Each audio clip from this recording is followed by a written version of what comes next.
ನಮಸ್ತೆ ಎಲ್ಲರಿಗೂ welcome back to my channel. ಎಲ್ಲರೂ ಹೇಗಿದ್ದೀರಿ? ಐ ಹೋಪ್ ಎಲ್ಲರೂ ಚೆನ್ನಾಗಿದ್ದೀರಾ ಅಂತ. ಇವತ್ತು ಬೆಳಿಗ್ಗೆ ಬೇಗನೆ ಎದ್ದು ಬೇಗ ಬೇಗ ಕೆಲಸ ಮುಗಿಸ್ಕೊಳ್ಳೋಣ ಅಂತ ಸ್ಟಾರ್ಟ್ ಮಾಡಿದ್ದೀನಿ. ಸೊ ಫಸ್ಟು ನನ್ನ ಮಾರ್ನಿಂಗ್ ರೊಟೀನ್ ಏನಂದರೆ ಬಿಸಿನೀರು ಕುಡಿಯೋದು. ಹಾಗೆ ಮನೇಲಿ ಎಲ್ರಿಗೂ ಬಿಸಿನೀರು ಕಾಯಿಸಿ ಎತ್ತಿಡ್ತಾ ಇದ್ದೀನಿ. ನನ್ನ ಮಕ್ಳು ಇಬ್ಬರೂ ಆಲ್ರೆಡಿ ಎದ್ದಿದ್ದಾರೆ. ನಮ್ಮ ಯಜಮಾನರಿಂದ ಮಲಗಿದ್ದಾರೆ, ಎದ್ದಿಲ್ಲ. ಹಾಗಾಗಿ ಬಿಸಿನೀರನ್ನ ಫ್ಲಾಸ್ಕ್ ಹಾಕಿ ಎತ್ತಿಡೋಣ ಅಂತ ಎತ್ತಿಡ್ತಾ ಇದ್ದೀನಿ. ಹಾಲು ಸ್ವಲ್ಪ ಇತ್ತು, ಅದನ್ನು ಕಾಯಿಸ್ತಾ ಇದ್ದೀನಿ. ಇನ್ನೂ ಸ್ವಲ್ಪ ಹಾಲು ಬೇಕಿತ್ತಲ್ವಾ, ಸಂಜೆಗೆಲ್ಲ ಬೇಕು ಅಂತೇಳಿ ನಾನು ದೊಡ್ಡ ಮಗಳನ್ನ ಅಂಗಡಿ ಕಳಿಸಿದ್ದೀನಿ ತರೋದಕ್ಕೆ. ಸೊ ಅವಳು ಬಂದ ತಕ್ಷಣ ನೋಡ್ಬಿಟ್ಟು ಹಾಗೆ ನಿಂತ್ಕೊಂಡ್ಬಿಟ್ಟಿದ್ಲು ಸ್ವಲ್ಪ, ಏನೋ ನಮ್ಮ ಮಮ್ಮಿ ಏನೋ ವಿಡಿಯೋ ಎಲ್ಲ ಮಾಡ್ತಿದ್ಯಲ್ಲ ಅಂತ. ಅಂಗಡಿನಲ್ಲಿ ಚೇಂಜ್ ಕೊಟ್ಟಿದ್ರಲ್ಲ, ತಂದು ಅಲ್ಲಿ ಇಟ್ಟಿದ್ಲು. ಮಮ್ಮಿ ನೋಡಿ ಹಳೆ ಕಾಯಿನ್ ಕೊಟ್ಟಿದ್ದಾರೆ ಆಂಟಿ. ನಿನ್ನೆ ಅವಳು ಹೋಮ್ವರ್ಕ್ ಮಾಡೋದಕ್ಕೆ ಹಳೆ ಕಾಯಿನ್ಗಳು ಬೇಕಾಗಿತ್ತು. ಪೇಜ್ ಹಿಂದೆ ಇಟ್ಬಿಟ್ಟು ಅದ್ರ ಮೇಲ್ಗಡೆ ಸ್ಕ್ರ್ಯಾಚ್ ಮಾಡಿದ್ರೆ ಅದೇ ಪ್ರಿಂಟ್ ಬೀಳುತ್ತಲ್ಲ, ಅದಕ್ಕೋಸ್ಕರ ಹಳೆ ಕಾಯಿನ್ ಬೇಕು ಅಂತ ನಾನು ಹುಡುಕ್ತಾ ಇದ್ದೆ. ಹಾಗಾಗಿ ಸಿಕ್ಕಿರಲಿಲ್ಲ. ಹೊಸ ಕಾಯಿನೇ ಇತ್ತು 2 ರುಪೀಸ್ದು, ಅದರಲ್ಲೇ ಮಾಡಿದ್ದೆ. ಈಗ ನನ್ನ ಮಗಳು ಹಳೆ ಕಾಯಿನ್ ಕೊಟ್ರಲ್ಲ ಅಂಗಡೀಲಿ ಅಂದ್ಬಿಟ್ಟು ಮಮ್ಮಿ ಕೊಟ್ಟಿದ್ದಾರೆ, ಇದನ್ನು ಮಾಡಿಬಿಡು ಅಂತ ಹೇಳ್ತಾ ಇದ್ಲು. ಅದಕ್ಕೆ ಏನೂ ಬೇಡ, ಆಲ್ರೆಡಿ ನಾನು ಮಾಡಿಬಿಟ್ಟಿದ್ದೀನಿ, ಮತ್ತೆ ಮಾಡೋದೇನು ಬೇಡ ಅಂತ ಹೇಳಿ ಅವಳು ವಾಪಸ್ ಕೊಟ್ಟು ಕಳಿಸ್ದೆ. ಹಾಗೆ ಅವ್ಳಿಗೆ ಹಾಲೆಲ್ಲ ಕಾಯಿಸ್ಕೊಟ್ಟು ಈಗ ನಮ್ಮ ಯಜಮಾನ್ರಿಗೆ ಟೀ ಮಾಡಿಕೊಡ್ತಾ ಇದ್ದೀನಿ. ನಾನೇನು ಕುಡಿಯೋದಕ್ಕೆ ಹೋಗಲ್ಲ, ಅಂದರೆ ನಾನು ಕಾಫಿ ಕುಡಿಯೋದು. ಚಳಿಗಾಲ ಈ ಮಳೆಗಾಲ ಇತ್ತಂದ್ರೆ ಅಷ್ಟೇ ನಾನು ಕಾಫಿ ಕುಡ್ತೀನಿ. ಮಿಕ್ಕಿ ಟೈಮಲ್ಲೆಲ್ಲ ನಾನು ಗ್ರೀನ್ ಟೀ ಕುಡಿಯೋದು. ಹಾಗಾಗಿ ಅವ್ರಿಗೆಲ್ಲ ಕಾಫಿ ಕೊಟ್ಟು ನಾನು ತಿಂಡಿ ಮಾಡೋದಕ್ಕೆಲ್ಲ ಈಗ ರೆಡಿ ಮಾಡ್ಕೋಬೇಕು. ನಾನಿವತ್ತು ತಿಂಡಿಗೆ ಕ್ಯಾರೆಟ್ ಚಿತ್ರಾನ್ನ ಮಾಡ್ತಾಯಿದ್ದೀನಿ. ಬನ್ನಿ ನಾನು ಯಾವ ರೀತಿ ಕ್ಯಾರೆಟ್ ಚಿತ್ರಾನ್ನ ಮಾಡ್ತೀನಿ ಅಂತ ನಿಮಗೆ ತೋರಿಸ್ತೀನಿ. ನಮ್ಮ ಮನೇಲಿ 4 ಜನ ಇರೋದು, ನಾನು ನಮ್ಮ ಯಜಮಾನ್ರು ನಾನಿಬ್ಬರು ಮಕ್ಕಳು. ಹಾಗಾಗಿ ಈಗ ಬೆಳಿಗ್ಗೆ ತಿಂಡಿಗೆ ಮಾತ್ರ ಆಗುವಷ್ಟು ನಾನು ಕ್ವಾಂಟಿಟಿ ನೋಡಿಕೊಂಡು ನಾನು ಇಲ್ಲಿ ಇಂಗ್ರೀಡಿಯೆಂಟ್ಸ್ನ ತೊಗೊತಾ ಇದ್ದೀನಿ. ಇಲ್ಲಿ ನಾನು 3 ಈರುಳ್ಳಿ ತೊಗೊತಾ ಇದ್ದೀನಿ, ಒಂದೇ ಒಂದು ಕ್ಯಾರೆಟ್ ತೊಗೊತಾ ಇದ್ದೀನಿ.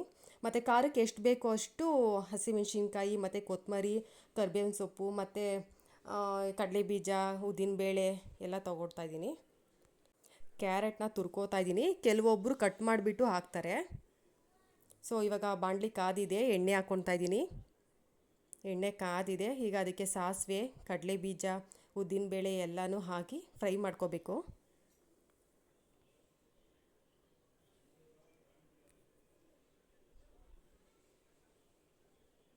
ಈ ಉದ್ದಿನಬೇಳೆ ಈಗ ಹಾಕ್ತಾಯಿದ್ದೀನಿ.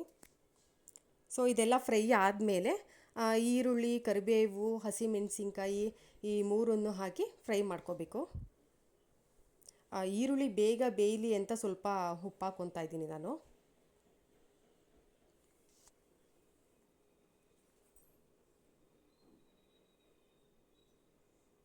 ಸೊ ಇವಾಗ ಕ್ಯಾರೆಟ್ ಹಾಕ್ತಾಯಿದ್ದೀನಿ. ಕ್ಯಾರೆಟ್ನ ಸ್ವಲ್ಪ ಹಾಗೆ ಫ್ರೈ ಮಾಡ್ಕೋಬೇಕು, ಸ್ವಲ್ಪ ಕ್ಯಾರೆಟ್ ಬೇಯಬೇಕಲ್ಲ ಅದಕ್ಕೆ. ನಿಂಬೆಹಣ್ಣಿನ ರಸ ಹಾಕ್ತಾಯಿದ್ದೀನಿ ಇವಾಗ. ಅದಾದಮೇಲೆ ಸ್ವಲ್ಪ ಕೊತ್ತಂಬರಿ ಸೊಪ್ಪು ಹಾಕ್ಕೋಬೇಕು. ಮುಂಚೆನೇ ನಾವು ಈರುಳ್ಳಿ ಬೇಯೋದಕ್ಕಂತ ಸ್ವಲ್ಪ ಉಪ್ಪು ಹಾಕ್ಕೊಂಡಿದ್ವಿ. ಈಗ ನೋಡಿಕೊಂಡು ಇನ್ನೂ ಸ್ವಲ್ಪ ಆ್ಯಡ್ ಮಾಡಿಕೊಂಡ್ರೆ ಆಯಿತು. ಫೈನಲಿ ಗೊಜ್ಜು ರೆಡಿ ಆಯಿತು. ಅನ್ನನೂ ಕಲಸಿಟ್ಟಿದ್ದೀನಿ. ನನ್ನ ಮಗಳು ಸ್ಕೂಲ್ಗೂ ಆಲ್ರೆಡಿ ಲೇಟ್ ಆಗಿತ್ತು, ಅವಳು ತಲೆ ಬಾಚ್ತಾ ಇದೆ. ನನ್ನ ಚಿಕ್ಕ ಮಗಳು ಗೊಂಬೆ ಇಟ್ಕೊಂಡು ಏನೇನೋ ಹೇಳ್ತಾಯಿದ್ಲು, ಕತೆ ಹೇಳ್ತಾಯಿದ್ಲು. ಪಾಪು ಅಲ್ಲಿಗೆ ಹೋಗ್ತಾನೆ, ಇಲ್ಲಿ ಬರ್ತಾರೆ, ಮಾತಾಡ್ತಾನೆ ಅಂತ. ಅವಳಿಗೆ ಅದು ಪಾಪು ಥರ, ಅವಳಿಗೆ ಗೊಂಬೆ ಇಟ್ಕೊಂಡು ಆಟ ಆಡ್ತಾ ಇರ್ತಾಳೆ.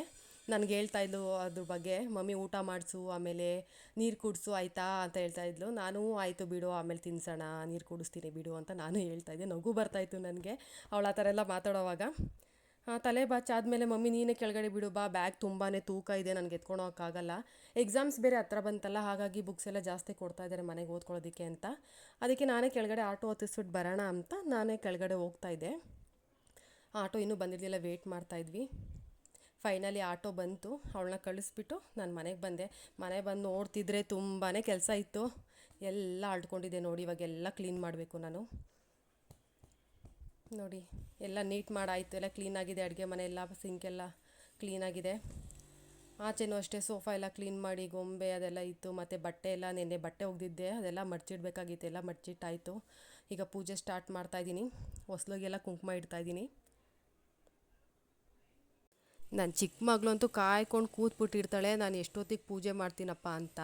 ಏಕೆಂದರೆ ಅವಳಿಗೂ ಪೂಜೆ ಮಾಡೋಕ್ಕೆ ಬಿಡಬೇಕಲ್ಲ. ನಾನು ಮುಂಚೆನೇ ಹೇಳಿರ್ತೀನಿ ಅವಳಿಗೆ, ನಾನು ಪೂಜೆ ಮಾಡಿ ನಾನೇ ಕರೆಯೋವರೆಗೂ ನೀನು ನನ್ನ ಹಿಂದೆ ಬರಬೇಡ, ನನಗೆ ಪೂಜೆ ಮಾಡೋಕ್ಕೂ ನಿನಗೆ ಬಿಡಲ್ಲ, ಆಮೇಲೆ ನನಗೆ ಇಂಟ್ರೆಸ್ಟ್ ಬರಲ್ಲ ಅಲ್ಲಿ ಪೂಜೆ ಮಾಡೋದಕ್ಕೆ. ಇಲ್ಲಿ ಕರಿತಾ ಇರ್ತೀಯ, ನಾನು ನಿನ್ನ ಕಡೆ ನೋಡ್ತಾ ಇರ್ತೀನಿ, ಅಲ್ಲಿ ದೇವ್ರಿಗೆ ಪೂಜೆ ಮಾಡೋದಕ್ಕೆ ಆಗಲ್ಲ. ಅದಕ್ಕೆ ನಾನು ಒಂದ್ಸಲಿ ಪೂಜೆ ಎಲ್ಲ ಮಾಡಾದಮೇಲೆ ನಾನು ಫಸ್ಟ್ ಮುಗಿಸ್ಬಿಡ್ತೀನಿ, ಆಮೇಲೆ ನೀನು ಕರಿತೀನಿ, ನೀನು ಬಂದು ಮಾಡುವಂತೆ ಆಯಿತಾ ಅಂತ ಹೇಳಿದ್ದೆ. ಆದರೂ ಹ್ಞೂ ಅಂತಾಳೆ, ನನ್ನ ಮಾತೇ ಕೇಳಲ್ಲ ಅವಳು. ಮತ್ತೆ ಅದೇ ಥರ ಸುತ್ತೂತಾನೆ ಇರ್ತಾಳೆ. ಅವಳಿಗೂ ಕೊಟ್ಟೆ ಪೂಜೆ ಮಾಡು ಅಂತ, ಅವಳು ಮಾಡ್ತಾಯಿದ್ದಾಳೆ. ಇನ್ನೇನು ಮಧ್ಯಾಹ್ನ ಆಯಿತು, ಅಡುಗೆಗೆಲ್ಲ ರೆಡಿ ಮಾಡ್ಕೊಳ್ಳೋಣ ಅಂತ. ನೆನ್ನೆನೇ ಮೊಸಪ್ಪಿನ ಸೊಪ್ಪು ತೊಗೊಂಡಿದ್ದೆ, ಇವತ್ತು ಮೊಸಪ್ಪು ಮಾಡೋಣ ಅಂತ ನೆನ್ನೆನೆಲ್ಲ ಬಿಡಿಸಿಟ್ಟಿದ್ದೆ. ಮಧ್ಯಾಹ್ನ ಊಟ ಟೈಮ್ ಆಯ್ತಲ್ಲ, ಬೆಳಿಗ್ಗೆ ಒಂದೇ ಟೈಮ್ಗೆ ಆಗೋ ಥರ ನಾನು ಚಿತ್ರಾನ್ನ ಮಾಡಿದ್ದೆ. ಈಗ ಮಧ್ಯಾಹ್ನಕ್ಕೆ ಬೇಕು ಅಂಥೇಳಿ ಇಲ್ಲಿ ನಾನು ಮೊಸಪ್ಪು ಮಾಡ್ತಾಯಿದ್ದೀನಿ. ಮೊಸಪ್ಪಿಗೆ ಇಲ್ಲಿ ತೊಗರಿಬೇಳೆ, ಸೊಪ್ಪು, ಈರುಳ್ಳಿ, ಮೆಣಸಿನ್ಕಾಯಿ, ಬೆಳ್ಳುಳ್ಳಿ, ಟೊಮೊಟೊ ಇಷ್ಟು ಹಾಕಿ ನಾನು ಇಲ್ಲಿ ಕೂಗಿಸ್ಕೊತಾ ಇದ್ದೀನಿ. ನಾನೇನಿಲ್ಲಿ ಮಿಕ್ಸ್ ಬೇಳೆಗಳೆಲ್ಲ ಏನು ಹಾಕ್ತಾಯಿಲ್ಲ. ಕೆಲವೊಬ್ಬರು ಮಿಕ್ಸ್ ಬೇಳೆ ಹಾಕ್ತಾರೆ, ಹೆಸ್ರು ಕಾಳು, ತೊಗರಿಬೇಳೆ ಅವೆಲ್ಲ ಹಾಕ್ತಾರೆ.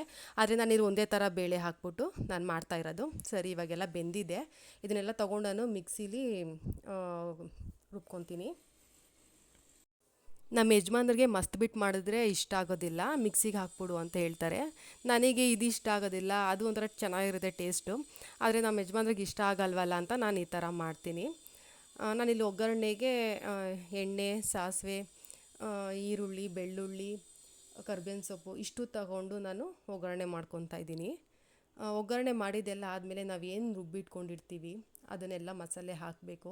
ಹಾಕ್ಬಿಟ್ಟು ಕುದಿಸ್ಕೋಬೇಕು. ಮತ್ತು ಮುಂಚೆನೇ ನಾವು ಉಪ್ಪೆಲ್ಲ ಏನು ಆ್ಯಡ್ ಮಾಡಿರಲ್ಲ, ಹಾಗಾಗಿ ಉಪ್ಪು ಹಾಕ್ಕೊಂಡು ಕುದಿಸ್ಕೊಂಡ್ರೆ ಆಯಿತು. ನಾನಿಲ್ಲಿ ಹುಣ್ಸೆಹಣ್ಣು ಹಾಕಿಲ್ಲ, ಏಕೆಂದರೆ ನಾನು 2 ಟೊಮೊಟೊ ಹಾಕಿದ್ದೆ. ಹಾಗಾಗಿ ನಾನು ಹುಣ್ಸೆಹಣ್ಣು ರಸ ಎಲ್ಲ ಏನೂ ಹಾಕ್ತಾಯಿಲ್ಲ. ಕೆಲವೊಬ್ಬರು ಹುಳಿಗೆ ಹುಣ್ಸೆಹಣ್ಣು ರಸನೂ ಹಾಕ್ತಾರೆ, ಮತ್ತು ತೆಂಗಿನಕಾಯಿಯೂ ಹಾಕ್ತಾರೆ.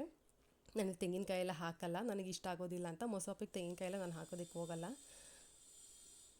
ಸೊ ಫೈನಲಿ ಇನ್ನೇನು ಸಾಂಬಾರು ಆಯಿತು, ಕುದೀತಾ ಇದೆ. ಈ ವಿಡಿಯೋ ನಿಮಗೆ ಇಷ್ಟ ಆಗಿದ್ರೆ ಲೈಕ್ ಮಾಡಿ, ಶೇರ್ ಮಾಡಿ, ಕಮೆಂಟ್ ಮಾಡಿ. Thank you.